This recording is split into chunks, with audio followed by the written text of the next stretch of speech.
Hey, Wallet Hubbers, Matt Charles here, and today we're going to be talking about car repair insurance. Car repair insurance is a type of auto insurance coverage that pays to fix mechanical malfunctions after a car's original warranty expires.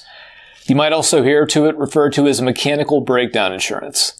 Car repair insurance covers a vehicle's major systems including the engine, drivetrain, transmission, and brakes. It does not, however, cover major repairs related to normal maintenance or general wear and tear.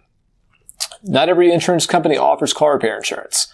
And most companies that do offer it require you to buy coverage when your car is fairly new. Car repair insurance doesn't last forever either. It usually expires after 7 years or 100,000 miles.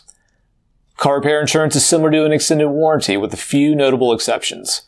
Car repair insurance is much cheaper than an extended warranty. It offers comprehensive bumper-to-bumper coverage. However, you have to file a claim with your insurance company before taking the car in for repairs, and the coverage must be purchased when the car is fairly new. For some drivers, car repair insurance may be worth it simply for the added peace of mind. After all, major mechanical repairs can be expensive and sometimes cost thousands of dollars. But for most people, car repair insurance is not worth it. It usually overlaps with the original manufacturer's warranty, which covers major repairs anyway, and it often expires when you need it most. Before you purchase car repair insurance, you should decide if it's really worth it for your situation. To learn more about how car repair insurance works, just click the button here.